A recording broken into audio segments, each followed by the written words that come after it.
Olá, seja bem-vindo, aluno, você que é comprometido com o seu futuro. Sou o professor Douglas, professor de Física, e hoje estamos aqui de volta com mais uma aula do Pré-ENEM Legal. E hoje vamos falar sobre um assunto muito legal. Vamos falar hoje sobre ondas. Já ouviram aquela música? Olha a onda, olha a onda. Então, é hoje que a gente vai entender como que funciona essa onda, tá bom? Então vem comigo, vamos lá. Primeiro, o que são ondas na física? Na parte física, a onda ela é qualquer perturbação ocasionada em um determinado espaço-tempo, onde não ocorre o transporte de matéria, somente energia. Ou seja, o que é transportado através de uma onda? Não são matérias.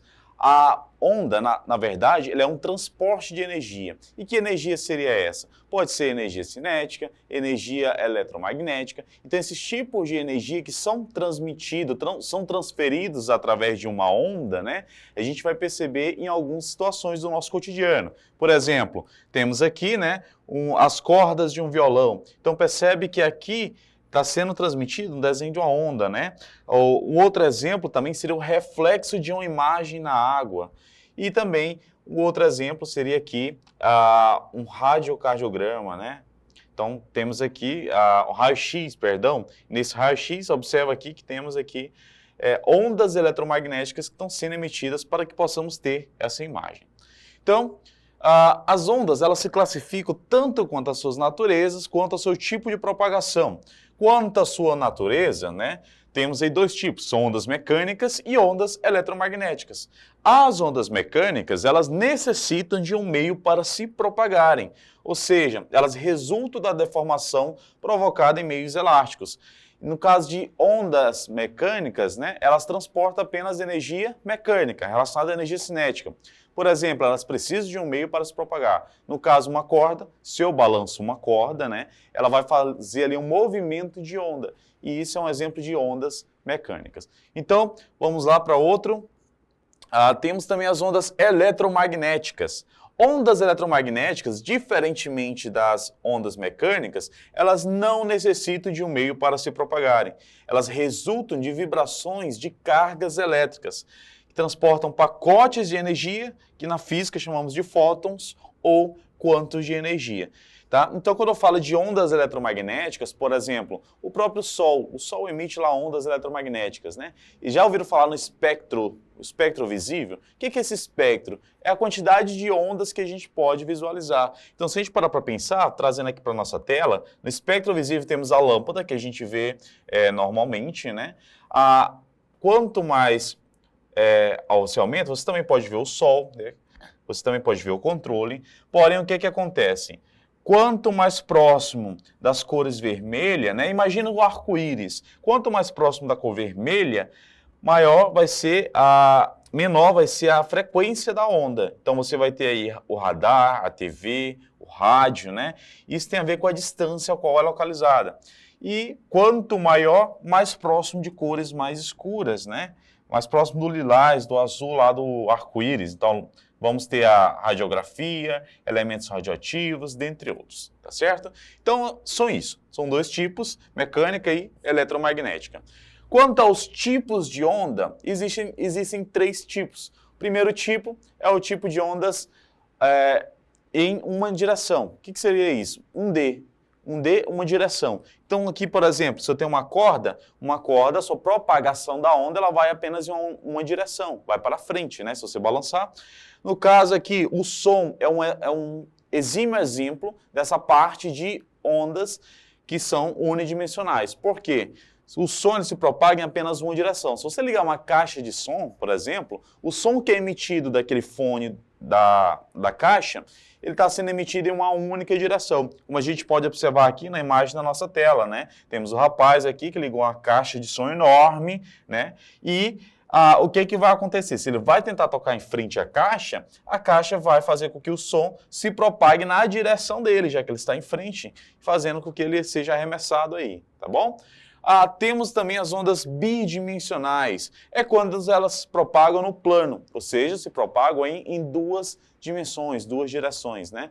Então, quando eu tenho ondas bidimensionais, é como se você jogasse uma pedra no lago. O que vai acontecer? Nesse lago vai ser formado algumas ondinhas, né? Ou então se você pega um copo com água, no momento que você coloca o copo acima da mesa, o que vai acontecer? Lá no copo você vai observar algumas pequenas ondinhas. E essas ondas, elas se transportam de forma, se colocam de forma bidimensional, tá bom? Num plano.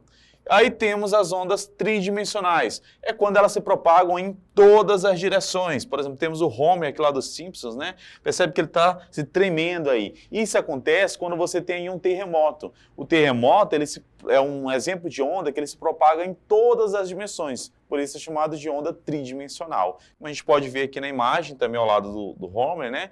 Temos aqui um foco do terremoto e ele vai ser atingido através de um epicentro, né? Mas ele vai ser gerado para todos os lados, para todas as direções, tá bom? Então esses são os tipos de onda.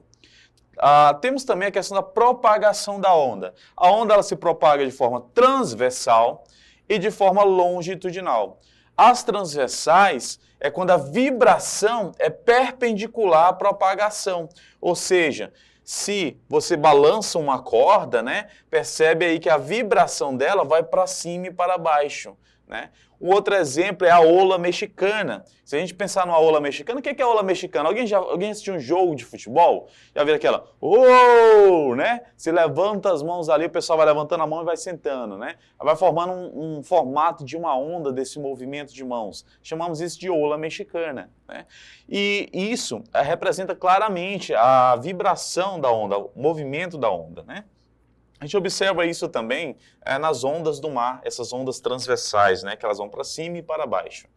Ondas longitudinais, o que são elas? A vibração ela segue na mesma direção que a sua propagação, como as ondas do som, as ondas em uma mola vertical, né? Então, se você pegar uma mola, por exemplo, né? Se eu pegar uma mola, o que vai acontecer com a mola? Se eu esticar essa mola e soltar, né, o que vai acontecer? A vibração dessa mola, ela vai na mesma direção ao qual eu esticar ela. Então, no momento que eu estico a mola e solto, a vibração dela se dá na mesma propagação, na mesma direção, né, que a onda. Então, chamamos isso de onda longitudinal, tá certo? Então, são os dois tipos, transversais e longitudinais. Vem comigo ver mais. Então, temos algumas características da onda que é importante lá na sua prova, como amplitude, comprimento de onda, aí vamos ter também o período e a frequência. Vou explicar sobre cada um desses aqui nesse formato de onda que temos aqui, tá bom? Então, se temos aqui um exemplo de uma onda, um gráfico, a representação gráfica de uma onda. Toda onda, ela vai ter o que chamamos aqui de crista, tá? Essa crista representa o ponto mais alto que uma onda pode chegar. E o ponto mais baixo que uma onda pode chegar, chamamos ela de vale, tá certo?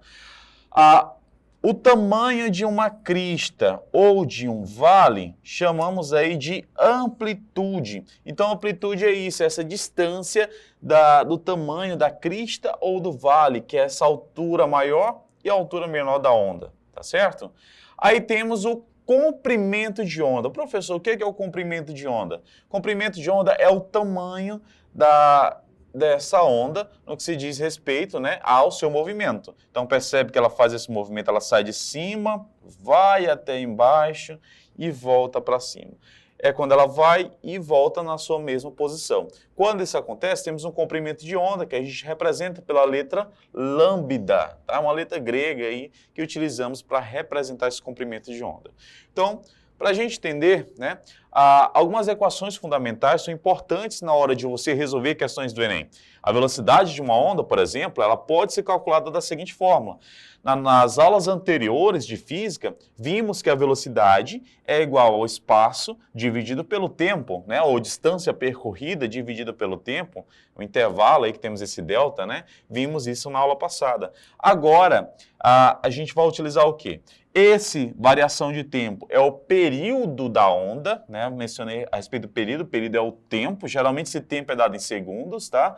E a distância percorrida vamos representar aqui pelo nosso lambda, que é o nosso comprimento de onda, tá certo? Então, sempre que quiser saber a velocidade, você vai utilizar isso. Professor, e se eu, por exemplo, quiser saber o comprimento da onda, o que é que eu faço? Eu isolo esse lambda, né?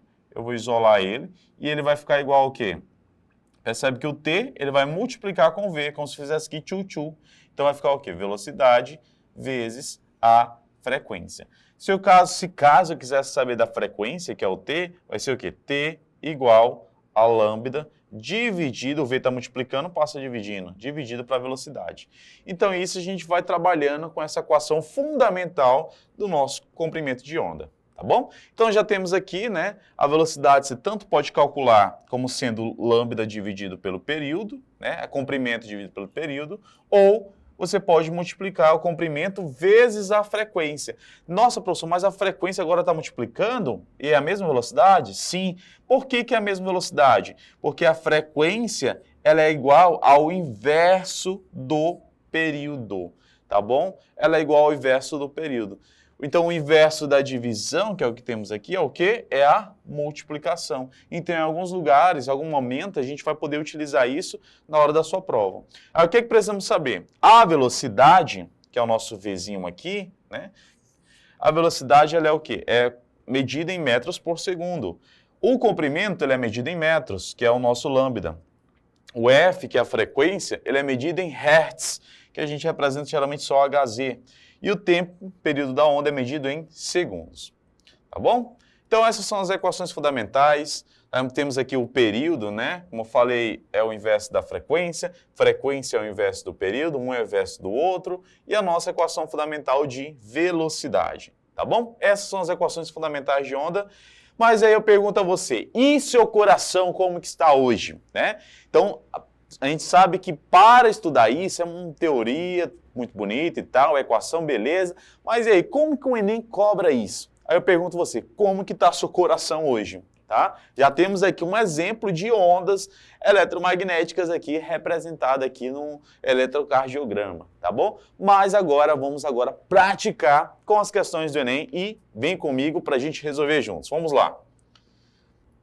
Temos aqui uma questão do caderno amarelo que caiu no Enem do ano passado, 2023, Ciências da Natureza Física, questão 21, que fala o seguinte: na tirinha de Maurício de Souza, os personagens Cebolinha e Cascão fazem uma brincadeira utilizando duas latas e um barbante. Ao perceberem que o som pode ser transmitido através do barbante, resolvem alterar o comprimento do barbante para ficar cada vez mais extenso.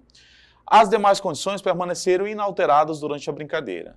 Na prática, à medida que se aumenta o comprimento do barbante, ocorre a redução de qual características da onda. Então, a gente vai observar aqui, né, que para resolver essa questão, temos que lembrar que a velocidade da onda, né, é igual ao comprimento de onda vezes a frequência. Então, percebe, se ele está falando aqui, se aumenta o comprimento do barbante, então se eu aumentar esse comprimento, o que é que vai acontecer, né? À medida que se aumenta o comprimento, ocorre a redução de qual características da onda sonora. Então, vai acontecer a diminuição de quem? Se esse aumenta, né, e a velocidade aqui, ela está diretamente relacionada com esse aumento, se o comprimento aumenta, a velocidade também aumenta. Então, não pode ser letra D, nesse caso, né? O comprimento, obviamente, né, ele vai aumentar, se eu estou aumentando o comprimento de onda. Outra coisa que a gente observa, a frequência está multiplicando. Aí você deve lembrar, professor, mas não tem uma coisa, a frequência também está aumentando porque é uma multiplicação, né? Então não poderia ser a frequência. Mas tem uma coisa que é o inverso da frequência. A frequência é o inverso de quem? Frequência é igual a 1 sobre T, ou seja, é o inverso do período. Então esse T aqui é T de período. Nesse caso, o nosso gabarito só pode ser quem? Se a frequência está aumentando, quem que é o inverso dela? É o período. Então, o período vai diminuir, que nos dá como gabarito a alternativa letra C, por conta de que o período está diretamente relacionado com quem? Com a amplitude. E o que é a amplitude que a gente viu? É o tamanho que a onda sobe. Então, se a gente parar para pensar, trazendo aqui para a nossa questão, percebe que esse barbante, se ele fizesse aqui aquele movimento de onda, quanto mais eu esticar ela, quem que vai se reduzir? O período. Então, o comprimento ele vai diminuindo, né? Então, temos aqui, nesse caso, né, o período sendo diminuído, então a amplitude ela também vai ter uma diminuição, que nos dá como gabarito alternativa a letra C. Beleza? Então, questão caiu ano passado, questãozinha do Enem. E vamos para outra. Temos aqui outra questão do Enem também, questão 95, ano passado, que fala a respeito aí de que informações digitais são gravadas em discos ópticos, como CD e DVD. Hoje em dia nem se usa mais, né? A gravação da leitura dessas informações são realizadas por um laser. E diz quanto menores as dimensões dessas cavidades, mais dados são armazenados na mesma espécie do disco. Então, o fator limitante para a leitura de dados é o espalhamento da luz pelo efeito de difração, fenômeno que ocorre quando a luz atravessa um obstáculo. Aí ele pergunta, em qual região espectral se situa o comprimento de onda do laser que otimiza o armazenamento e a leitura de dados em disco de uma mesma área? Se a gente parar para analisar, né, estão falando aqui de menores comprimentos de onda. O que é o espectro eletromagnético que a gente viu? Tem um espectro visível, aí tem aqueles que a gente não visualiza, né, que é o quê? Raios ultravioletas, raio-x, raio gama, aí tem micro-ondas, rádio, como a gente mencionou. O que é que a gente observa nessa imagem?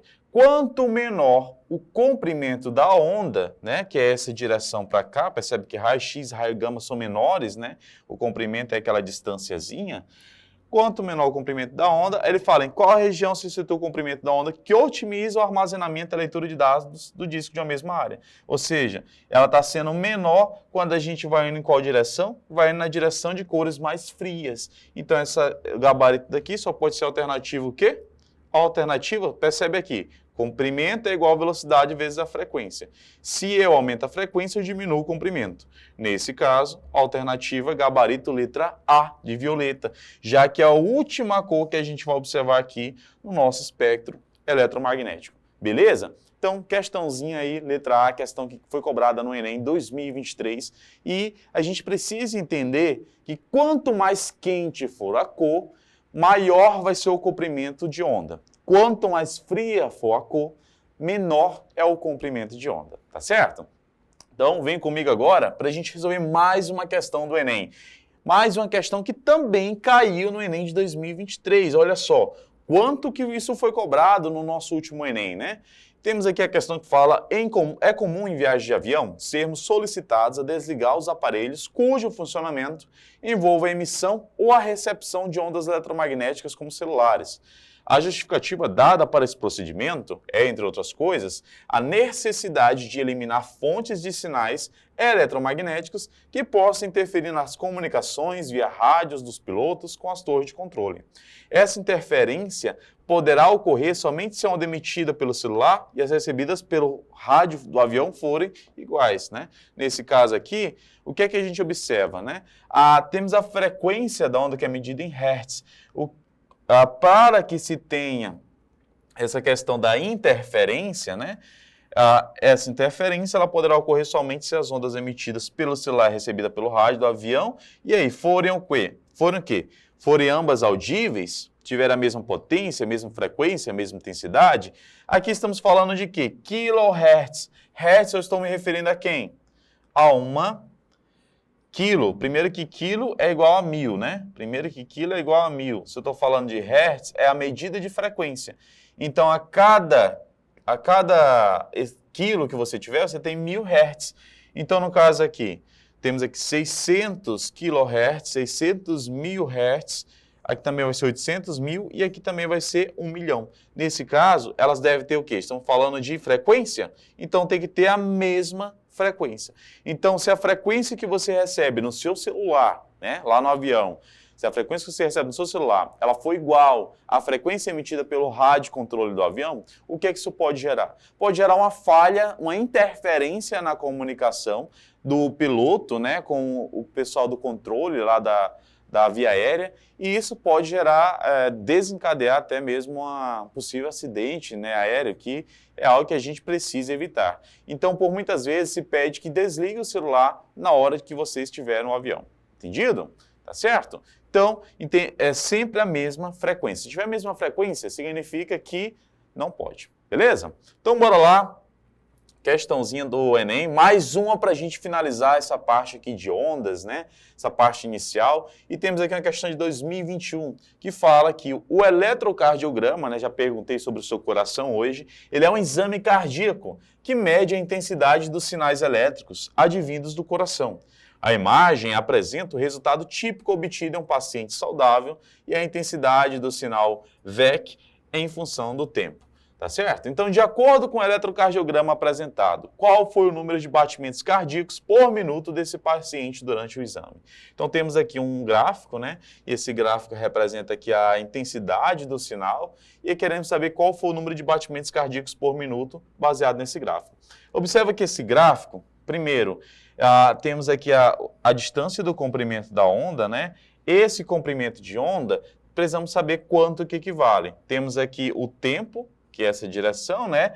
Percebe que aqui temos indicado que mede 0,2 segundos, só um quadrinho desse. Se daqui para cá temos um total de 5 quadrinhos, e aqui é só 0,2, apenas um quadrinho, então se eu pegar o quê? Se eu pegar os 5, eu vou ter o quê? 0,2 vezes 5, que é igual a 1. Então, temos aí um total de 1 segundo. Então, eu posso dizer, nesse caso, que uma batida equivale a 1 segundo. Tá? Então, um batimento, né, equivale a 1 segundo. Nesse caso, eu quero saber o quê? Eu quero saber, e em 60 segundos, vamos ter quantos batimentos? É isso que a questão quer saber, qual foi o número de batimentos cardíacos por minuto, já que um minuto tem 60 segundos. Nesse caso aqui temos uma regra de 3, é só você fazer aqui, tchu-tchu. Então, vamos ter o quê? X vezes 1, que é X, 60 vezes 1. Então, nesse caso, teremos aqui 60 batidas, que equivale aí a 1 minuto, né? Nesse caso, nosso gabarito vai ser o quê? Letra B de Benson, né? E existe outras formas de resolver? Existe. Se você fosse utilizar para a fórmula, né? Sabemos que aqui temos um eletrocardiograma e temos a frequência dele. E a frequência é o inverso do período. Se o período equivale a 1 segundo, se você divide 1 por 1, você vai ter aí 1 Hz, que é a frequência, né? Nesse caso, era só multiplicar por 100, por 60, já que o minuto tem 60 segundos, multiplica pelo tempo, né? E você vai ter aí 60 batimentos por minuto, que é BPM, gabarito de fato, comprovado, letra B, questãozinha do Enem, né? Caiu aí bastante, caiu em 2021, percebe que só ano passado foram 3 questões, então é um conteúdo muito importante para a sua prova e desejo a você muito sucesso, bons estudos e até mais!